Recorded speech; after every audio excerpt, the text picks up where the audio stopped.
The Asia-Pacific pivot has captured the imagination of Australians, particularly in the defence and security business. I know that you prefer to use the term rebalance, and in doing so, could you perhaps give us a sense of that rebalance from where you sat as CNO in your final months, and what's Australia's role in that rebalance?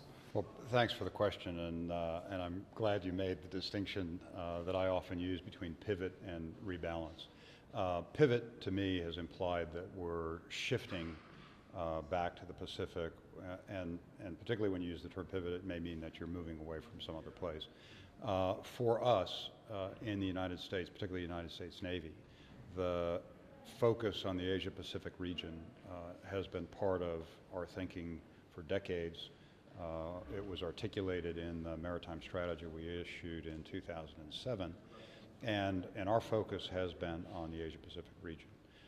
That said, as we come out of the ground wars in Iraq and Afghanistan, and as we look more globally and get back into the more normal patterns that have prevailed over recent history, it really does cause the focus of military leadership. It causes an awareness on the part of our young people to think more deeply, to better understand the region, the issues.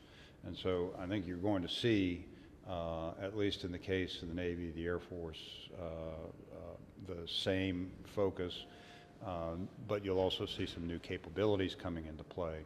But it does allow our military in general to apply more resources to the region. For Australia, I would say that Australia is central to the region. It is the region. And the alliance that we have, the partnership that we have, the opportunities that we have to work more closely together to assure the security and the stability, and at the end of the day, it really is about the prosperity, our national prosperity, both countries, regional prosperity, and indeed global prosperity, because so much is generating out of the Asia-Pacific, that alliance and the activities that we have with other friends, partners, allies in the region will actually enhance the global well-being. There's been some recent hearings on Capitol Hill in Washington regarding law of the sea and the potential for the US to finally accede to the law of the sea. From the maritime perspective, how might that change US engagement posture or even rhetoric in the region should the decision be made to accede to the Law of the Sea Convention? Well, I'm very hopeful that this may be the time that our Senate will ratify the Law of the Sea Convention.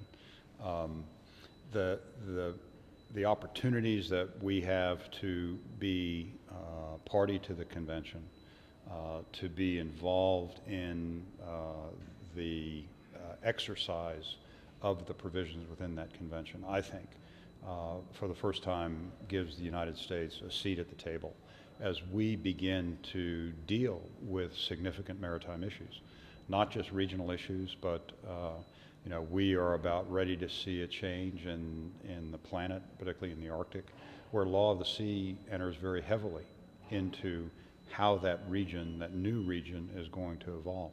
And by being party to the convention, we are now party to the conversations and can work with our friends and partners and other signatories to continue to shape the maritime environment in a very positive way.